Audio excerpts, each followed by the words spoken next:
कवि कमजोर नहीं है। इस दुनिया का शक्तिशाली शस्त्रों में कवि का नाम लिया जाता है। इसलिए फासिज्म के इतिहास को अगर आप उठाकर देखोगे तो फैसिस्टवादी ताकतों ने सबसे पहला निशाना लेखक और कवियों को बनाया है। दुनिया के इतिहास में क्रांति की शुरुआत ही कविताओं ने की है। चाहे अफ्रीकन क्रांति हो, चाहे लैटिन क्रांति हो, चाहे निगरों की क्रांति हो, चाहे दलित क्रांति हो, चाहे आजादी की क्रांति हो, क्रांति की शुरुआत शोषण के विरुद्ध की आवाज कवि की कविता बनकर ही आगे आता है। इसलिए कवि कमजोर नहीं है, बिल्कुल कमजोर नहीं है। चौकीदार ये ऐसी ही आवाज है। डिजिटल हो गई दुनिया सारी, डिजिटल हो गई दुनिया सारी और किसान बना भिखारी।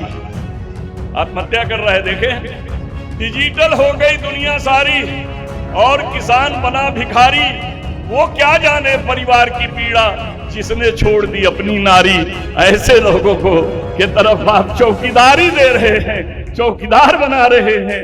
ये आपका संस्कार है, ये आपका विचार है, ये आपकी किताब का शीर्षक है। लेकिन मेरी भावना में गद्दार गद्दार होता है, वो कभी नहीं चौकीदार होता है। पहाड़ों से आपने पत्थर उठाए, मंदिर बनवाए, हमने भी पत्थर उठाए, स्कूल और कॉलेज बनवाए। पहाड़ों से आपने पत्थर उठाए, मंदिर बनाए, हमने भी पत्थर उठाए, स्कूल और कॉलेज बनाए। हक तुम्हारा भी था, हक हमारा भी था। आपने रामायण महाभारत गीता उठाई, हमने देश का संविधान उठाया, हमने देश का संविधान उठाया। हक तुम्हारा भी था, हक हमारा भी था। आपने तलवार त्रिशूल उठाया, आपने धार्मिक द्वेष के बिगुल बजाए, हमने कागज कलम उठाई, समता न्याय बंधुता के गीत लिखे। हक तुम्हारा भी था, हक हमारा भी था। चौकीदार बेवफा निकला, चौकीदार बेवफा निकला।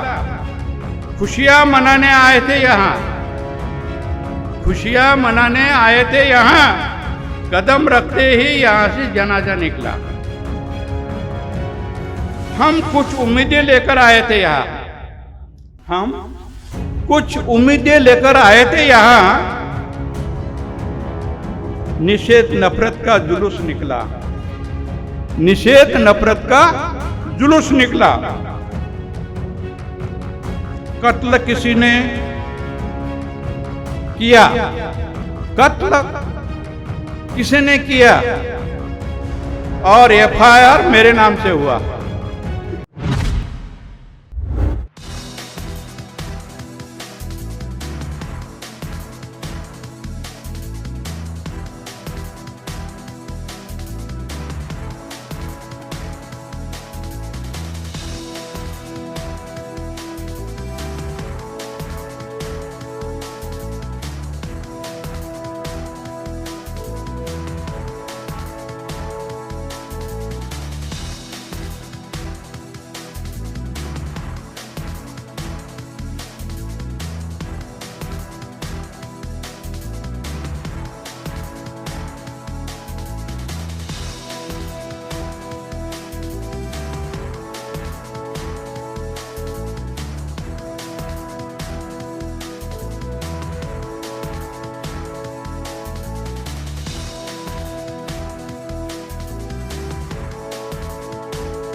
चौकीदार सम्माननीय माणिकराव खोब्रागड़े जी द्वारा लिखित इस काव्य पुस्तक के लोकार्पण कार्यक्रम में आप सभी का मैं स्वागत करता हूँ।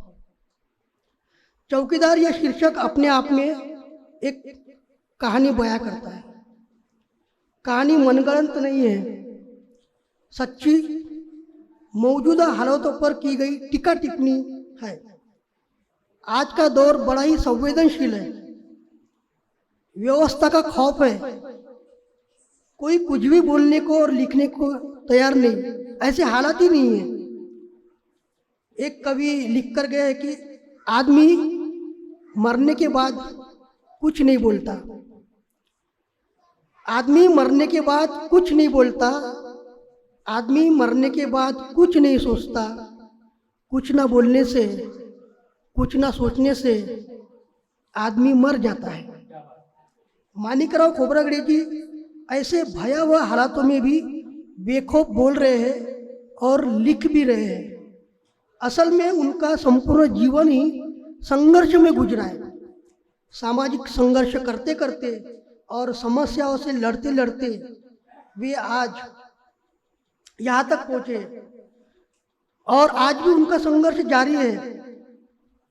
सरकार चाहे कोई भी हो, व्यवस्था ने हमारे जो हक और अधिकार छीन लिए हैं, व्यवस्था ने हमारे मासूम विचारों को रोंदने की जो कोशिश की है।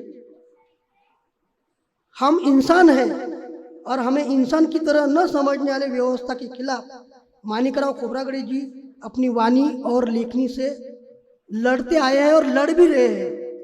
लोग उनके साथ रह चुके हैं, जो लोग उनके साथ रह चुके हैं और जो लोग समझते हैं वो जानते हैं कि माणिकराव खोब्रागडे जी क्या चीज़ है। माणिकराव खोब्रागडे साहब की मिट्टी कुछ और है। राजा बोला रात है, रानी बोली रात है, मंत्री बोला रात है, संतरी बोला रात है, यह सुबह सुबह की बात है।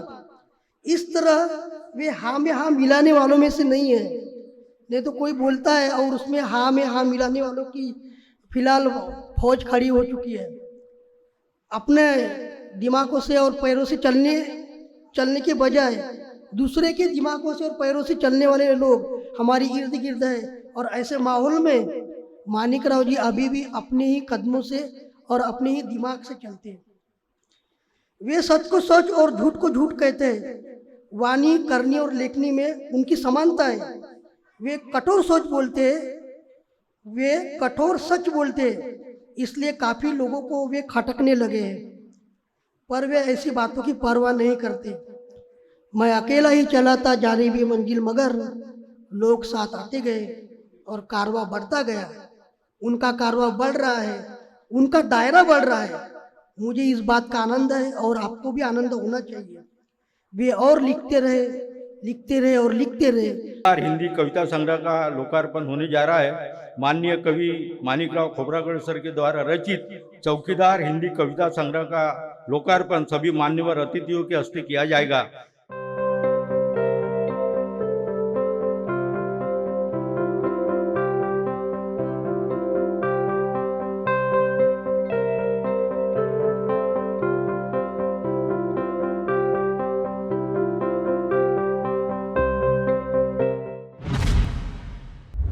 मनोगत के लिए माननीय कवि माणिकराव खोब्रागडे सर को आमंत्रित करता हूँ इन 4 पंक्तियों के साथ कि आश्वासन की फसल काटकर कहता ऐसा प्रचार है, खाऊंगा ना खाने दूंगा कहता वो हर बार है, चोर चोर मौसेरे भाई आपस में रिश्तेदार है, बैंक लूटकर चले गए ये वो कैसा चौकीदार है, वह कैसा चौकीदार है।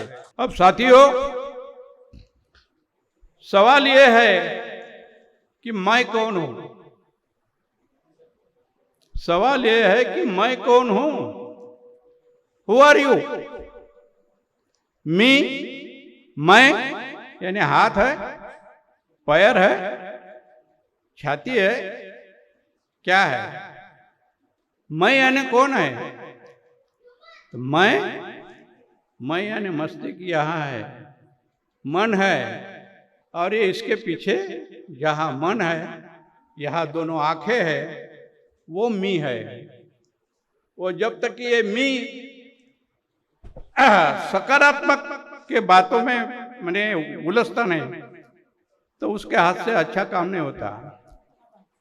अगर वो अकुशल विचारों में उलझ जाता है, जिसको अहंकार बोलते हैं, उसमें क्रोध आता है, उसमें भय आता है, तो उसमें नकारात्मक चीजें हो जाती है। तो हमारे देश के जो चौकीदार है, तो आप उलझन में पड़ गए होंगे कि संविधान ने हमको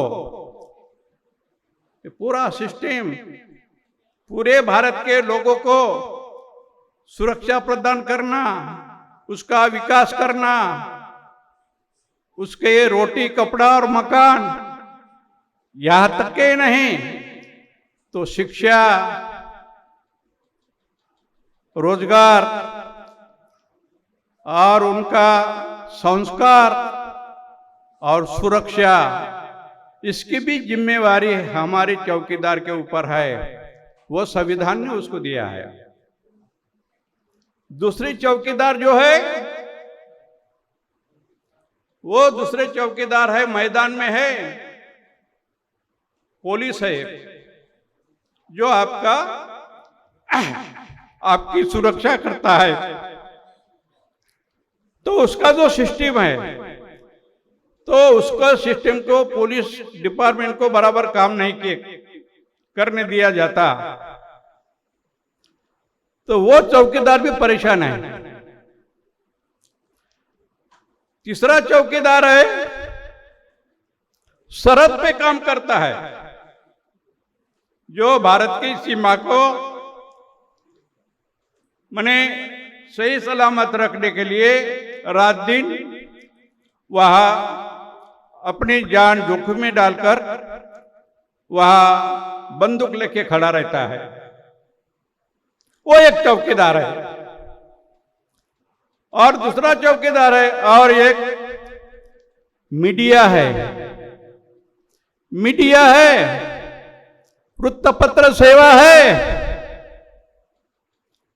तो ये चौकीदार 2014 से बराबर काम नहीं कर रहे हैं, बिक चुके हैं वो।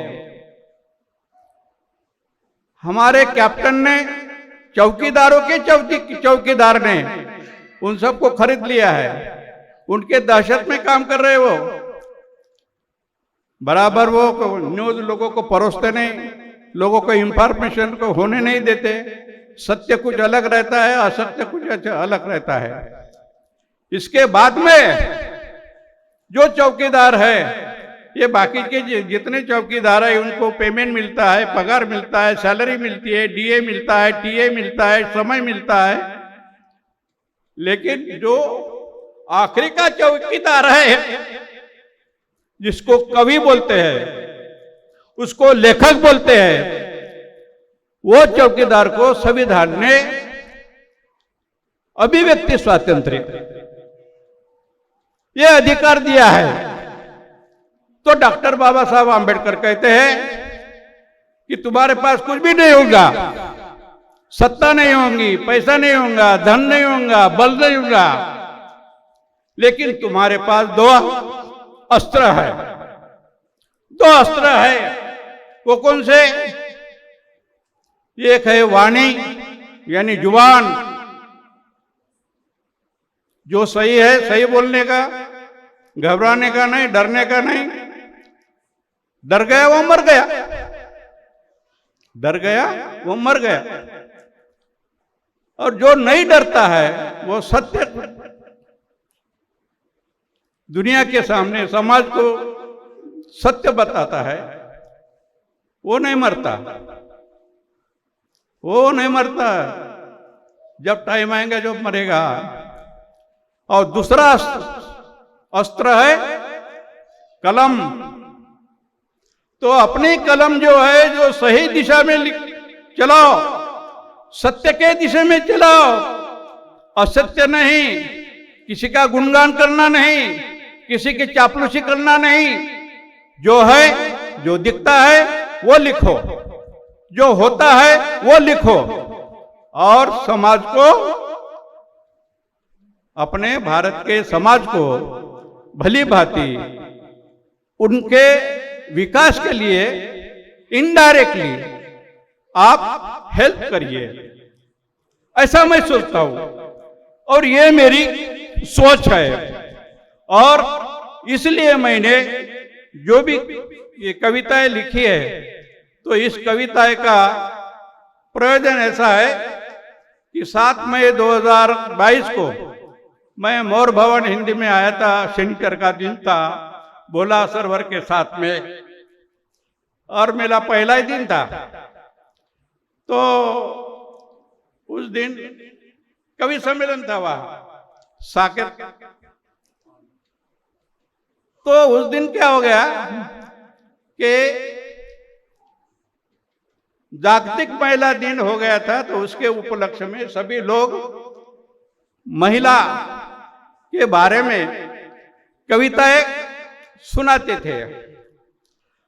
अब हेमलता जी ने मुझे प्रेरणा दी, मुझे उकसाया, सर आप एक कविता लिखिए, कविता पेश कीजिए। अब देखिए भाई, मैं विदर्भ का आदमी, मुझे कोई हिंदी जाता आती नहीं, जो भी हिंदी आती है टूटी फूटी आती है, और मुझे इस लिखने में कुछ कठिनाई हो गई, कोई शब्द सूझ नहीं रहे। तो मेरे मित्र जगदीश राउत को मैं फोन करता हूं, हेलो, अरे भाई जवारीच्या पेंडीला काय म्हणतात हिंदी मध्ये? फिर भोला सरवर को फोन करता हूं, अरे भाई वो खेत को जो कंपाउंड बनाते हैं लोग, और देहातों में नागफना मराठी बोलते हैं, मराठी नागफनी का कंपाउंड जो रहता है, अब ये हिंदी में क्या बोलते हैं मेरे को क्या मालूम। मैं भोला सरवर को फोन करता हूं, और जो भी उन्होंने बताया तो मैं उनकी शब्द रचना इसमें डाल देता हूं। तो ऐसा मराठी मध्ये एक म्हण आहे, बाईचं पीठ भाऊचं मीठ माझा संसार नीट। अशा प्रकारे हा माझा कविता संग्रह या नागपूरच्या भूमीमध्ये पैदा झाला आणि तुमच्या समोर आला।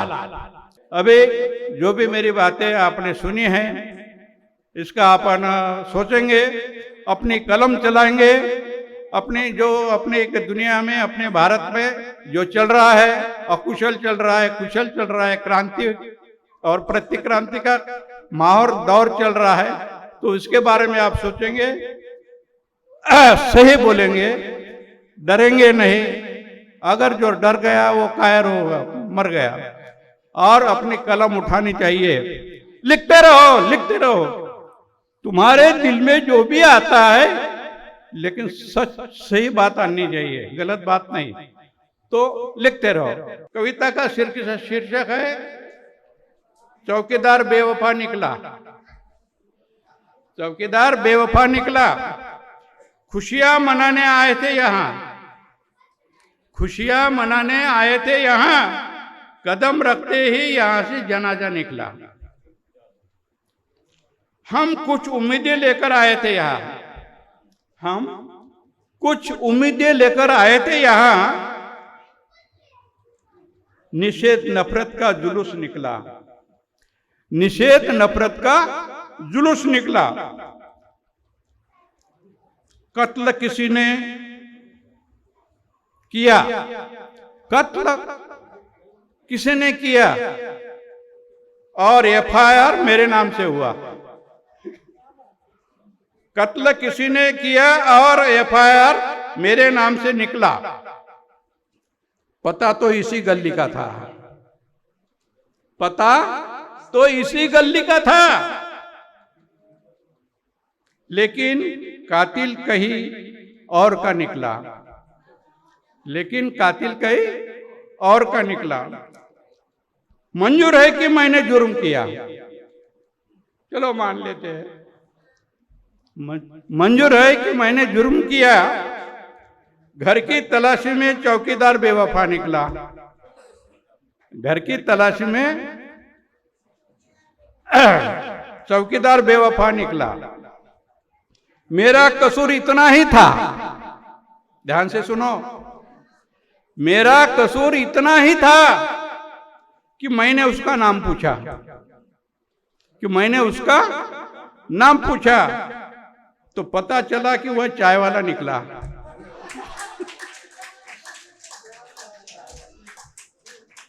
मेरा कसूर इतना ही था कि मैंने उसका नाम पूछा, पता चला कि वह चाय वाला निकला।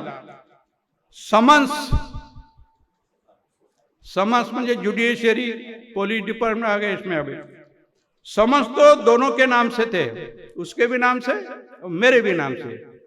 समन्स तो दोनों के नाम से थे। वह सरकारी गवाह और मैं देशद्रोही निकला। मेरी केस इतनी कमजोर न थी। सबूत पेश करते ही फरमान मेरे नाम से निकला। जय हिंद, जय भारत। जो बोल सकता है उसका नाम कवि होता है। जहां आवाज नहीं है, जहां तड़पन है, जहां शोषण है, और ये शोषित का इतना बड़ा दुनिया में समाज है कि मछली की तरह जबा होता है, अटक जाता है, लेकिन चिल्ला नहीं पाता, उसकी ध्वनि बनकर जो सामने आता है वो कवि होता है। कवि कमजोर नहीं है। इस दुनिया का शक्तिशाली शस्त्रों में कवि का नाम लिया जाता है। इसलिए फासिज्म के इतिहास को अगर आप उठाकर देखोगे तो फैसिस्टवादी ताकतों ने सबसे पहला निशाना लेखक और कवियों को बनाया है। दुनिया के इतिहास में क्रांति की शुरुआत ही कविताओं ने की है। चाहे अफ्रीकन क्रांति हो, चाहे लैटिन क्रांति हो, चाहे निगरों की क्रांति हो, चाहे दलित क्रांति हो, चाहे आजादी की क्रांति हो, क्रांति की शुरुआत शोषण के विरुद्ध की आवाज कवि की कविता बनकर ही आगे आता है। इसलिए कवि कमजोर नहीं है, बिल्कुल कमजोर नहीं है। चौकीदार ये ऐसी ही आवाज है, केवल कविता नहीं है, आवाज है उन मछलियों की जिनके गले में कांटा अटक गया है, तड़प रही है, उनकी ध्वनियां निकाल दी गई है। ध्वनियां ही नहीं है उनके पास, वो ध्वनि बनकर आवाज लगाता हुआ चौकीदार नाम का कवि यहां पर खड़ा है, माणिकराव जी के स्वरूप में। मेरे साथी, वैचारिक पार्श्वभूमि की अगर बात की जाए तो बड़ी मजे की बात है। कविता के दो रूप हम देख सकते हैं। एक रूप वो जो मनोरंजनात्मक है, एक रूप वो जो नजाकत भरा हुआ है, एक रूप वो जो इश्कियाना अंदाज लिया हुआ है। लाली से लेके, लिपस्टिक से लेके, जुल्फों से लेके, चांद, तारे, सितारे, पर्वत, झरना वरना सब बोल रही है, वो भी कविता है। एक कविता जो है पेड़ों में और झुड़पों में छुपी हुई भी रहती है। एक कविता है जो सिर्फ निसर्ग पर बोली जाती है। ये निश्चित तौर पे कविताओं के स्वरूप है, अंग है, इससे इनकार नहीं है। लेकिन एक कविता वो होती है जो यलगार करते हुए आती है, जो जालिम की आंखों में आंखें डालकर सवाल करते हुए आती है, वो क्रांति की कविता होती है। हम उसके धरोहर हैं, हम उस विद्रोह के धरोहर हैं। आपने अपनी प्रस्तावना इसमें अपने मनोभाव जब व्यक्त किए तब उन्होंने कहा कि मैं फुले शाहू अंबेडकरी विचारधारा से आता हूं, और आप जब चौकीदार पढ़ेंगे तो आपको चौकीदार के हर कविता में इन विचारों की श्रृंखला नजर आएगी। एक छोटी सी कविता मुझे उनकी याद आ रही है। देखिए व्यवस्था का संघर्ष कैसा है।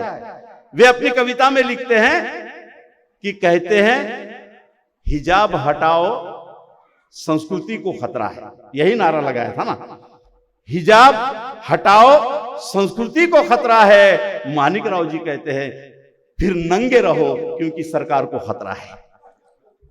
एक अलग तीखापन, एक अलग कटाक्ष उनकी कविताओं में आपको देखने के लिए मिलेगा। सीधा हमला करते हैं वे, कोई आड़ पर्दा नहीं रखते, किसी की मुरव्वत नहीं करते। जो सच है वो सच है, जो गलत है वो गलत है। ये तीखापन कहां से आता है? इसके लिए एक वैचारिक बैठक चाहिए होती है। तो दो तरह की भट्टियां होती है। एक कुमार की भट्टी होती है ना। कुमार की भट्टी में भी तपकर एक सर्जनशील कृति सामने आती है, वो भी सृजनशील होती है। वो भी नवनिर्माण होता है, वो भी कला का एक उत्तम स्वरूप होता है। तो कुम्हार की भट्टी से भी निकलकर एक साहित्य कृति आती है, लोहार की भट्टी से भी निकलकर एक साहित्य कृति आती है। लोहार की भट्टी में भी तपकर लोहा जो होता है वो एक सृजनशील स्वरूप लेकर, किसी न किसी चीज का स्वरूप लेकर बाहर आता है। दोनों भट्टियां हैं, दोनों तपाती है, लेकिन कुम्हार के भट्टी से निकली हुई कृति से टकराने से लोग बचते हैं। खुद साहित्य कृति भी कुम्हार की किसी से टकराने से बचती है, क्योंकि उसे पता है टकराऊंगी तो टूट जाऊंगी।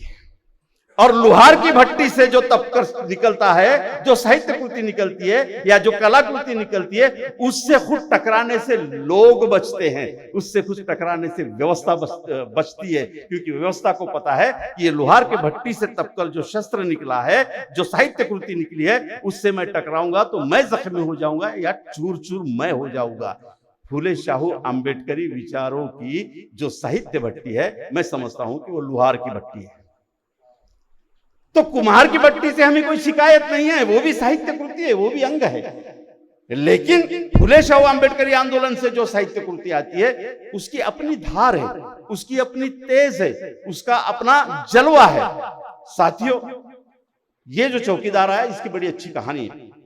एक रोज मैंने यूं ही इनको फोन किया, वरिष्ठ दोस्त हैं, कभी कभी मार्गदर्शन भी लेना पड़ता है या किसी और वजह से भी, क्योंकि मेरा जो ननिहाल है वरोरा और ससुराल है वरोरा, वहीं उनकी पूरी सर्विस गई है और उधर के ही रहने वाले हैं। तो मैंने अचानक फोन किया, कैसे मानिकराव जी? तो कहे कि बढ़िया हूं। क्या कर रहे हैं? कविताएं पढ़ रहा हूं। और मैंने कहा बढ़िया, बहुत बढ़िया। किसकी पढ़ रहे? गालिब मीर तकी मीर। 2 मिनट खामोश रहे, 2 सेकंड, और कहे कि बहुत बड़े कवि की कविताएं पढ़ रहा हूं। मैंने कहा कौन है? मानिकराव खोबड़ा गए। इसे कहते हैं आत्मविश्वास, अपनी कृति पर अपना यकीन होना। ये कवि होने की पहली निशानी है, ऐसे मैं मानता हूं, क्योंकि वो कृति अपने आप नहीं आई, जिस भी शक्ल में आई हो, लेकिन वो मेरी उत्पत्ति है। हमारा बच्चा भी कभी कभी बहुत अच्छा होता है, कभी कुछ रंग से काला होता है, कभी कुछ गोरा होता है, लेकिन यकीन जानो उसके लिए माँ और बाप दोनों ने मिलकर एक तड़पन सही होती है, एक जिगर लगाया होता है, एक समय दिया होता है। इसलिए हमने पैदा की हुई हर कृति हमारे अपने समर्पण की निशानी होती है। इसलिए उस पर फक्र करना हर लेखक का, हर साहित्यकार का काम है। तो मैंने पूछा, मैं एकदम 2 सेकंड के लिए मैं भी गड़बड़ा गया। फिर मैंने कहा कि अरे बाप रे, मानिकराव जी खोबरागढ़ी की कविताएं स्वयं मानिकराव जी पढ़ रहे? बोले हाँ। बोला मैं आ रहा हूं। मैं बैजनाथ चौक से निकल के उनके घर गया। जब देखा तो हस्तलिखित उनकी कविताएं पढ़ी हुई थी। मैंने वही 10-15 कविताएं पढ़ी और मैंने कहा कि अब ये आपकी संपत्ति नहीं है। वो कवि नहीं है जो लिखकर अपने घर के किसी कोने में, अलमारी में या किसी तकिया के नीचे या बेड के नीचे अपनी कविता को, साहित्य कृति को खत्म कर दे या दीमक को खिला दे। आपका क्रिएशन आपका नहीं है, क्रिएशन हुए तक आप हो। जिस दिन वो आ गई वस्तुस्थिति, वो आपकी नहीं रहती, वो समाज की देन है, उसे देना ही चाहिए, जैसे भी हो दो। मैंने कहा कि साहब आपकी ये साहित्य कृति अभी समाज तक जानी चाहिए। तो बोले बिल्कुल, क्या करेंगे? हमने कहा कि बिल्कुल कविता संग्रह निकालते हैं। तो बोले ओके। इतने आसानी से उन्होंने कहा कि बिल्कुल निकालिए, क्या नाम रखा जाए? तो बोले पहली कविता चौकीदार है, और समय चौकीदारी का भी खराब है और चौकीदार भी खराब है और चौकीदारी भी खराब है, तो नामी चौकीदार रखा जाए। मैंने कहा कि चलो नामी चौकीदार रखते हैं। और आज वह चौकीदार एक संग्रह के रूप में समाज का एक अभिन्न हिस्सा बनकर आपके समक्ष प्रकाशित हुआ है। मेरे साथियों, मैं समझता हूं कि वे बधाई के पात्र हैं। कविताएं कैसी है, क्या है, ये पढ़ने के बाद आपको पता चलेगा। बहुत ही सटीक कविताएं, वर्तमान की स्थिति पर इतना अच्छा भाष्य करने वाली, हिंदी में आंबेडकरी पोजीशन से आने वाली कविताएं बहुत ही विरली है। मैं खासकर बोल रहा हूं, हिंदी साहित्य में अभी उतना फूले शाहू आंबेडकरी साहित्य ऐसा विभाग नहीं हुआ है ना? ऐसी मतलब 2 पार्टीशन 3 पार्टीशन नहीं हुए हैं। लेकिन माफ करना, चंद रोज में हम राज्य स्तरीय पहला मुस्लिम हिंदी साहित्य सम्मेलन लेने जा रहे हैं, जिसकी तैयारी हमने कर ली है।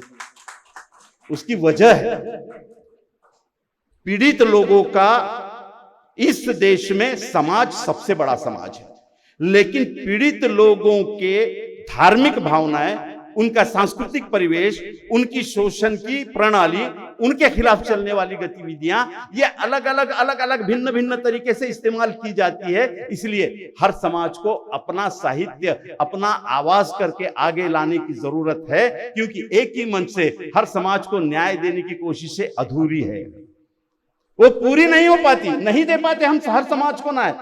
केर कट्टा नाम की एक आदिवासी लेखिका आई है बस्तर से, मैंने उनके साथ में 2 बार मंच शेयर किया, हिंदी में और हिंदी के बाद में अंग्रेजी में। आज इंटरनेशनल लेवल पर उनका नाम चल रहा है, कभी शिकागो, कभी कहीं, कभी इंग्लैंड, कभी अमेरिका, ऐसे वे घूम रही हैं। उन्होंने अपना आदिवासी साहित्य का एक मंच खड़ा किया और आदिवासियों पे जो बीत रही है उस, बहुत सादी कविताएं हैं, बहुत सादी कविताएं, कुछ भी उसमें मतलब हम कैसे कहेंगे, साहित्य की अगर कोई विधाएं खोजने चाहे तो उसमें साहित्य की विधाएं नहीं मिलेगी, लेकिन पढ़ते वक्त आपको लगेगा कि मैंने ये कहीं देखा है। पढ़ते वक्त आप महसूस करेंगे अरे ये तो मेरे दिल की बात है। वो पढ़ते हो तो आपको लगता है कि आपका साया ही तो बात कर रहा है। माणिकराव जी की कविताओं में वही खासियत है कि माणिकराव जी की कविताओं में साहित्यिक विश्लेषण ढूंढने की कोशिश करोगे तो ज्यादा तसल्ली नहीं मिलेगी, लेकिन उनकी कविताएं पढ़ते वक्त आपको पता चलेगा कि जिन मजलूमों के बारे में इनकी कविताएं कहती है, उस मजलूमों के तादाद में मेरी भी तो गिनती हो रही है, मैं भी उन कविताओं में खड़ा हूं। यह ताकत होती है फुले शाह अम्बेडकरी विचारों से आने वाली कविताओं की। कि वैचारिक लड़ाई सदियों से चलती आई है, वैचारिक लड़ाई सदियों से चलती आई है, मानव कल्याण की धारा ही क्रांति कहलाई है। क्रांति ने जब जब ऊंचा सर उठाया है अपना, तब तब हमने अपने हाथ में कलम उठाई है, तब तब हमने अपने हाथ में कलम उठाई है। आज के उनके भाषण से मुझे ये शब्द याद आए कि हमको अपने खट्टे मीठे बोल बदलना आता है, हमको अपने खट्टे मीठे बोल बदलना आता है, और हमको भी इस दुनिया का भूगोल बदलना आता है, हमको भी इस दुनिया का भूगोल बदलना आता है। और पत्थर को भगवान यदि बनाया है तुमने, तो इंसान को इंसान बनाना आता है। तो इंसान को इंसान बनाने वाली जो हमारे सामने आज यहाँ पर ये कृति रखी है माणिकराव खोब्रागड़े जी ने, सचमुच इस पुस्तक में इंसान को इंसान बनाने का ही एक बहुत बड़ा संदेश निहित है।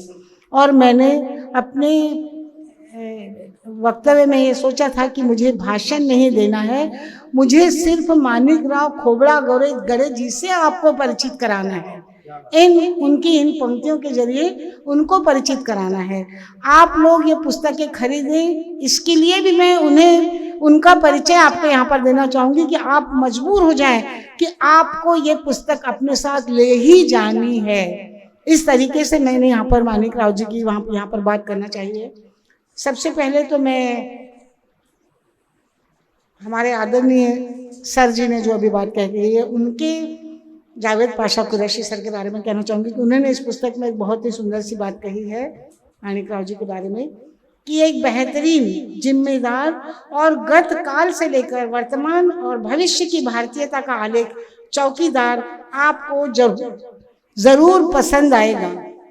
समाज, राजनीति, प्रजातंत्र, शिक्षा, सामाजिक ताना बाना, संस्कृति से लेकर वैचारिक संघर्ष के दर्शन को आप चौकीदार में पाओगे। उन्होंने चौकीदार का जो भी आपके सामने भाष्य किया, उसका ये पूरा यहाँ पर सार उन्होंने अपने इन पंक्तियों में दिया है। तो वो मैं समझ रही थी कि वो मेरी पहली जिम्मेदारी है कि वो मैं आपको यहाँ पर बताऊं कि चौकीदार में आप जो पाओगे, बस इसी आशा और शुभेच्छाओं के साथ आदरणीय माणिकराव जी खोब्रागड़े साहब का उनके इस मूल्यवान रचना के लिए सिर्फ उनके साथ ही नहीं, सिर्फ वे ही नहीं, हम सब अभिनंदन करते हैं। एक बार जोरदार तालियां माणिकराव जी खोब्रागड़े के नाम पर। और उसके बाद में मैं यहाँ पर बताना चाहूँगी कि उनकी पंक्तियों में हमको ये मिलता है कि हौले हौले पाँव हिलाओ, हौले हौले पाँव हिलाओ, जल सोया है सोने दो। दुनिया का ये जो चल,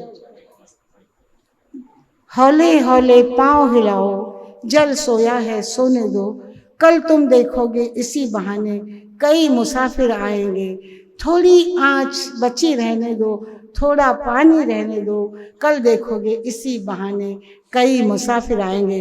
तो जो आँच और जो पानी उनकी पुस्तक में, उनकी रचनाओं में यहाँ मिल रहा है, उस बहाने देखिए कई साहित्यकार इस विधा के और इस तरीके की पुस्तकों की रचयिता के यहाँ पर पैदा होंगे। आप लोगों के सहित आप लोगों में भी रचना की कहीं ना कहीं से रचना धर्मिका का एक प्रवाह उत्पन्न होगा इस पुस्तक को पढ़ने के बाद में। इसलिए आप जरूर इस पुस्तक को सभी लोग पढ़ें, देखें और अपने विचारों से इस समाज को नई दिशाएं दें, जो दिशाएं माणिकराव जी ने यहाँ पर देने की कोशिश की है। और इसके पश्चात मैंने यहाँ पर अपनी बात में रखते हुए माणिकराव जी की ही कविताओं की बात और उनकी ही बात यहाँ पर कहना चाहूँगी कि जो उन्होंने अभी थोड़ी देर पहले मेरा नाम लिया कि हेमलता जी मिश्र से प्रथम बार कवि सम्मेलन में पहचान हुई, तो मैंने उसी समय उनके भीतर एक ज्वाज्वल्यमान कुछ विचारों को देखा था जो बाहर आने के लिए बहुत कोशिश में था।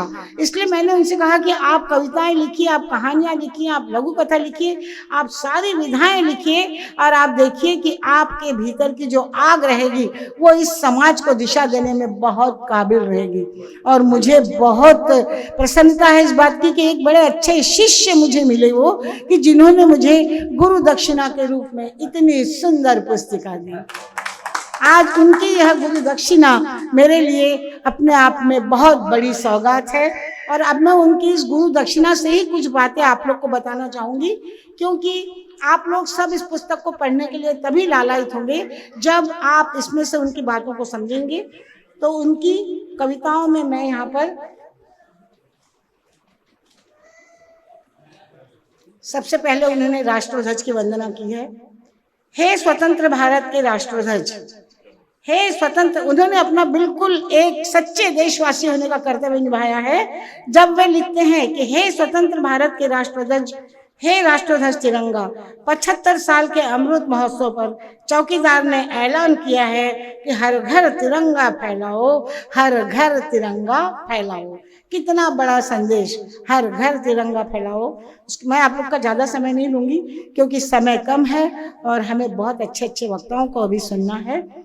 और उसके बाद में उन्होंने बहुत अच्छी बात जिंदगी के बारे में कही है कि जिंदगी का कोई भरोसा नहीं, जिंदगी का कोई भरोसा नहीं, वक्त मिले तो प्यार बांटो, जिंदगी का कोई भरोसा नहीं, वक्त मिले तो प्यार बांटो, नगद ना हो तो उधार बांटो। कितनी सुंदर बात, बताइए गंभीरता के साथ में हास्य का पुट कि नगद ना हो तो उधार बांटो, वक्त का कोई भरोसा नहीं, जिंदगी कैसे गुजर गई, संघर्ष में यारो यदि बर्बादी हुई तो हकीकत यदि जिंदगी बन गई तो जिंदगी में प्यार बांटो, जिंदगी में प्यार बांटो।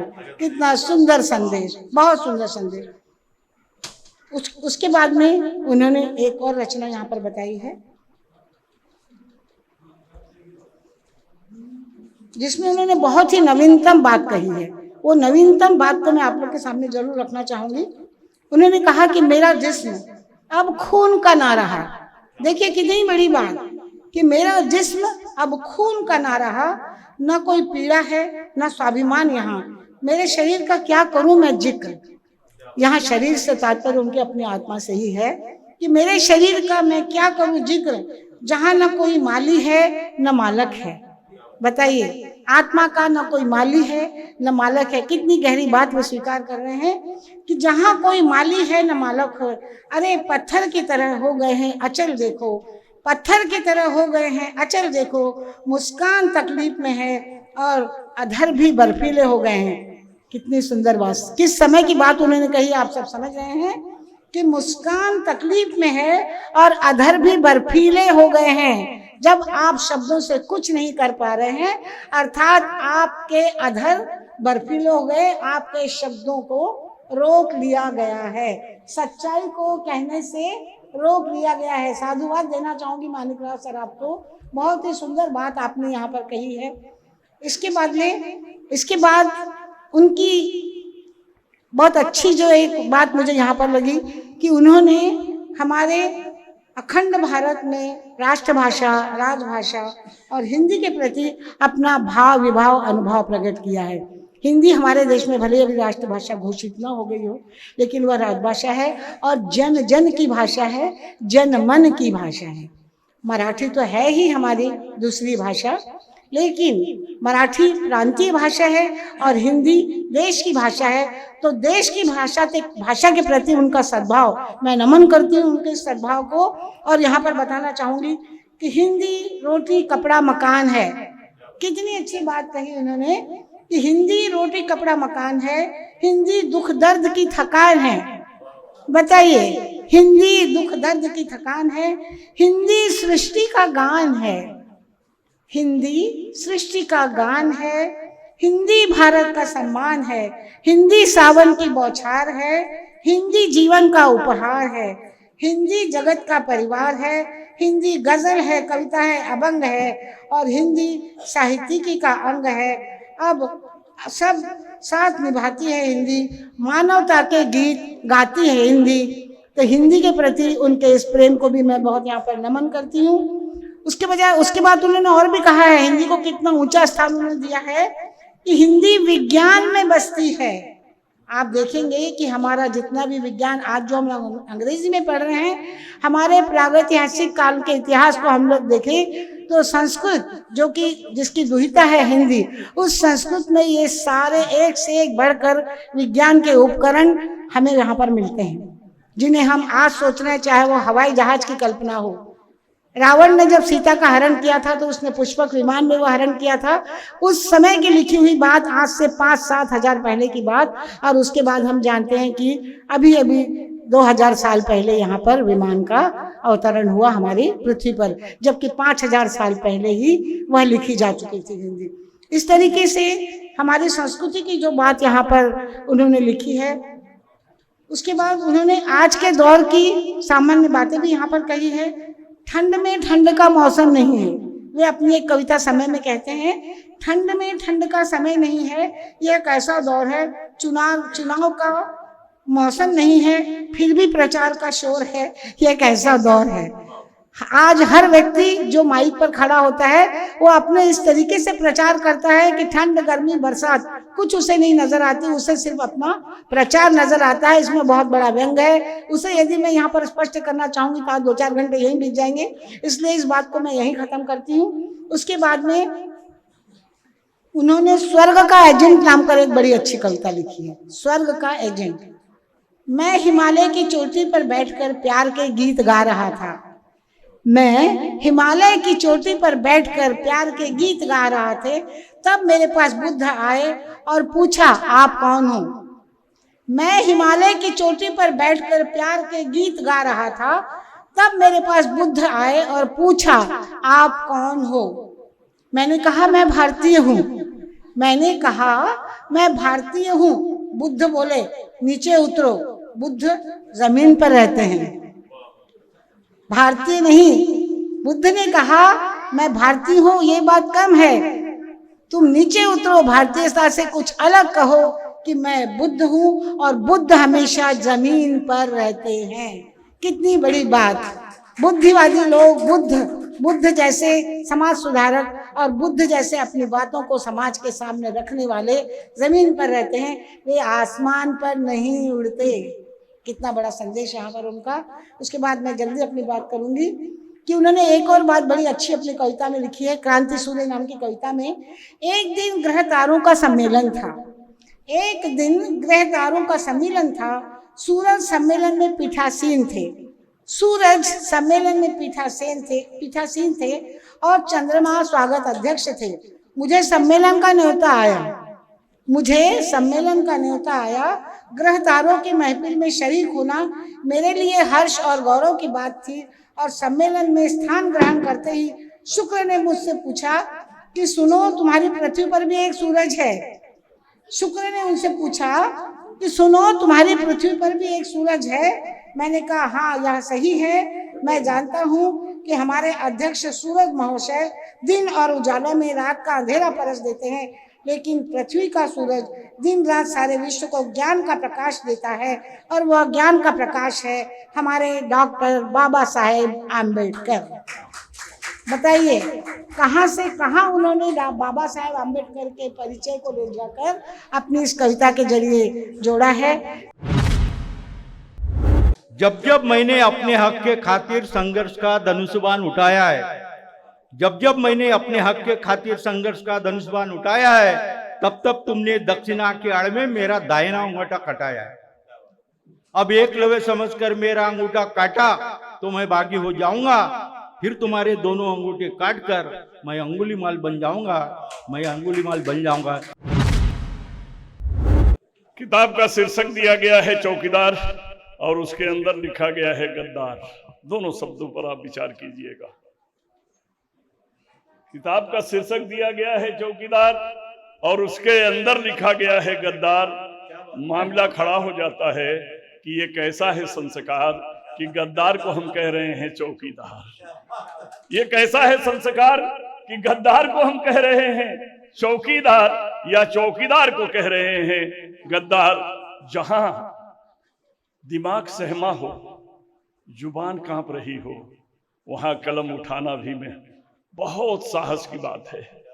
जिस जगह अब इन किताब का चौकीदार किताब का मैंने बहुत चीज पढ़ा। देखिए हमारे भाई ने कविता के कई रंग बताए, लेकिन जानते हैं कविता बनती कैसे है? अध्यक्ष जी आपकी अनुमति है तो थोड़ा सा सारांश दे दूं। कविता को ही लिखिए। क है, वी है, तो है और आ का मंत्रा है ना। क कल्पना है, वी विचार है और तो तालमेल है, आ जाता है कविता बन जाता है।